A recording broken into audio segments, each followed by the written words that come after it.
Hey guys, welcome back to the channel. My name is Katelyn, and today we are continuing the 100 Dragon Challenge. So first and foremost, I apologize profusely for today's prompt because I cannot find the comment that the original idea came from. I don't know if it's just buried somewhere on Instagram under a different dragon drawing, or maybe it was like a tweet on Twitter that I missed, or maybe a misspelled YouTube comment, but either way, I apologize if you gave me this idea and I couldn't find your comment, but today we are doing a St. Patrick's Day themed dragon. So I really like St. Patrick's Day. Obviously, I'm Irish and I think I might have a little bit of Scottish in my blood, but I really love this holiday and I just have a lot of fun. I'm not much of a bar crawler, honestly. I do like beer and I do like the occasional chill drink, but I'm not really like a hardcore bar partier. But I do like having a craft beer here and there, but I mostly like this holiday for like the aesthetic of it. I've always really liked the cool like Celtic, Irish themed type of things, like the greens and the oranges, and then the cool like knots and like the four-leaf clovers and shamrocks, and basically all the aesthetic of the holiday I really like. So I was really excited to try to convert my love for the holiday into a really fun dragon. So I really leaned on the idea of the shamrocks and kind of more of the plant life for this dragon because I knew I wanted it to be mostly green. Obviously, for the holiday being like so green centric, I really wanted it to highlight that, but instead of just making it a green dragon, I'm like, why don't we make it a cool like plant dragon?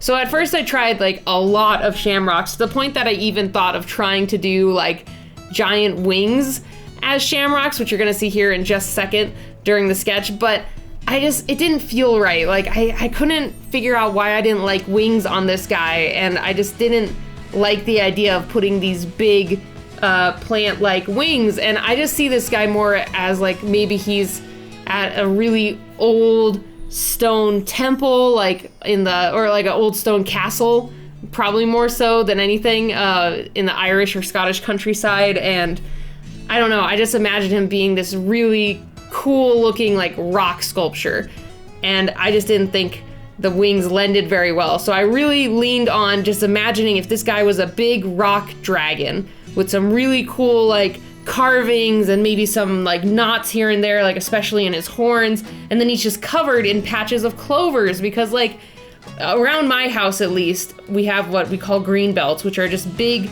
giant lawns like it's a giant park of just like grass, and we call it a green belt because it goes between the houses, and there's always just these big patches of clovers, and sometimes they like creep up onto tree trunks or to rocks, and I was like, oh, that would be so cool, just imagine it all over this dragon. So after I got that idea out on paper for my rough sketch, I went in and did the pose for the sketch. So this one was, at first I couldn't really decide what I wanted to do, but I thought it'd be really cool if he just kind of had this majestic laying down pose, kind of being one with nature and the earth. And then like I thought we could add a little touch of the other part of the Irishness, I guess you could say, with like a leprechaun feel to him, like giving him some gold that surrounds him to show also kind of that hoarding dragon feel.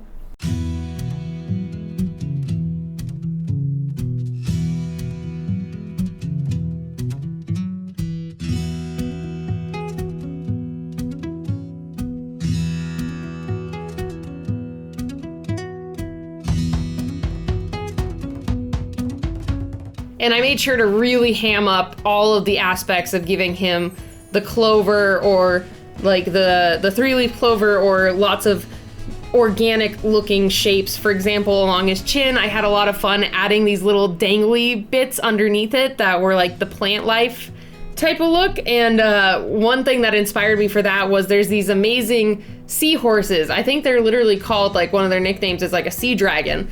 I can't remember the official name for them, but if you look up like sea dragon, seahorse, you're probably going to be able to find it. They have like all these parts that hang off of them that look like really cool like leaves. So I was inspired by that to add it onto the chin of this guy, and it kind of also lent to just the foliage and growth on his back. I had so much fun with him, and adding all of those little leaves and such was like a total blast.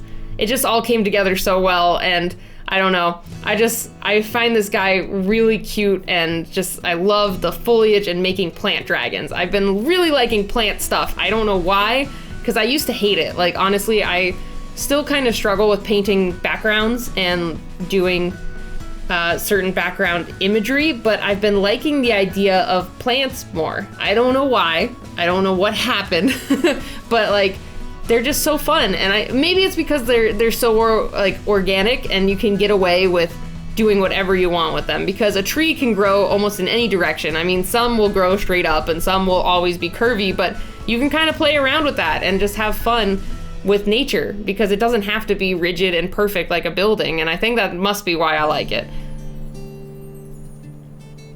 And then I think it also just lends well to like an organic creature, so you can like move and mold and like change with it as the creature moves and curves. And I'm really gushing over this guy. He was just really fun and probably one of my top favorites now, just because he was a blast. And I just got so lost in drawing all the clovers all over his back and up the tail, and just doing all these little like U-shaped things and trying to make little clover patches.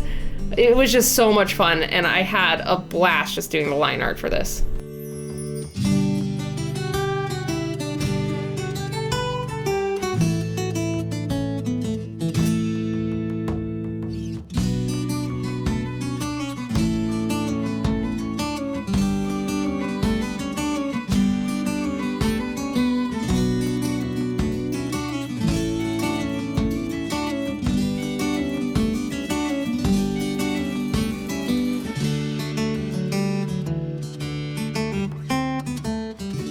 And so now with the line art done, it was time to decide on the colors for this magnificent beast. And obviously, like I said earlier, I really wanted him to have like a rock feeling to him, like he was just a rock overgrown with these shamrocks. So I kind of already had an idea of my general color palette. For sure, obviously we're gonna get a very nice plethora of different greens that we could use, and then trying like a lot of different like grays and browns and like warm grays. Like I couldn't really decide what type of rock color I wanted, because at least for me, what I remember, what I kind of imagine when I think of this rock is kind of this old weathered grayish rock. Specifically, there was this Celtic styled cross that I saw forever ago, and I don't know where I saw it, but I just remember I really liked it. And I actually tried to remake it when I was in middle school. We did like a sculpture class, and I tried to make this Celtic cross, but obviously mine was not as cool as like the actual giant stone cross. But I don't know why, I always loved that gray stone that was used on that cross, and I kind of tried to replicate it with this dragon. It just had some hints of like brown, but it was just like this earthy grayish brown. And I think this guy turns out great with the combination of this bright, really vibrant green of the clovers contrasting against what's going to be the darker grayish brown of the stony skin. The one thing I do wish I did, well, I don't know now that I look at him, I was thinking to myself it would have been cool to add some more of like the Celtic knots or cool carvings along his body, since it is made out of more stone, but I think it's like just enough to have it in the horn. Like now that I look at it, there is quite a bit of other detail throughout his body, and it's nice to have kind of a resting place for your eyes on the skin, just to be like the plain rock skin and not having a lot of accoutrements and other additions onto it. I don't know if I used accoutrements right in that sentence, because I feel it's mostly used with food. I'm watching way too many Food Network shows right now.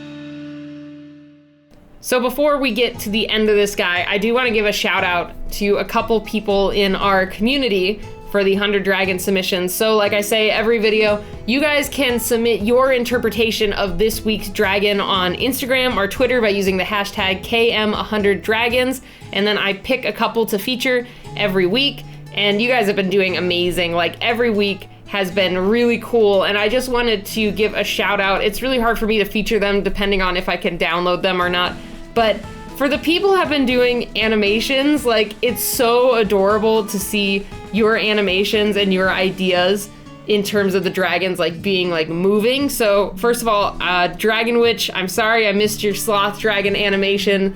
It was really cool. I love the curling tongue. And then Kiki's art journey, your crystal dragon animation is super cute. I really love it. Great work. And I love that like all the creativity you guys have is amazing. Like even the effort that just gets put into like one illustration. Some of you guys go above and beyond. You do full backgrounds and like really render it, and it's just awesome to see that creativity. And then I love seeing all the different skill levels. It's just really fun to know that I'm touching so many different people with this series and inspiring them to make dragons, and it's so great to see all of your skill levels. So please keep submitting them. It's amazing to just see everyone's work, and thank you so much for participating. And with that, let's look at last week's Crystal Dragon submissions. So first off, Lark Tail, I really like that you did the crystals growing on the skeleton. It kind of reminds me of like the science projects when you grow your own rock candy. It works so well with putting it on a skeleton. Love it. Napoleon 12, I think your little dragon is super cute. It just has this adorable look to it, and the face is just like, I want to go up and squish its cheeks. It just looks so cute. Really, really adorable design. And Adiana Normal, man, you have been killing it every week, and I love this guy. Like just the idea of all the crystals floating together and just becoming one beast. It looks really cool, man. And all of you did amazing. So many diverse different crystal things. Like some of you had different types of crystals and how they grow, and some of you had like glowing ones and like more cave-like creatures, and others that are more just really covered in amazing like geodes and like glowing crystals. I can't even bring to words how awesome it is, and you guys have been doing amazing. So thanks again guys so much for stopping by and checking out this video. And again, if you would like to participate in this upcoming KM100 Dragons and take a stab at a St. Patrick's Day / Irish theme / Scottish theme / greenery themed dragon, I'd love to see your submission, so please make sure to post it on Twitter or Instagram under hashtag KM100Dragons. So thanks again guys so much for stopping by and checking out this video, and if you aren't already, I'd love if you became a subscriber. We have a fun little art community, and I can't wait to see your guys' submissions, so see you all next time. Bye everybody.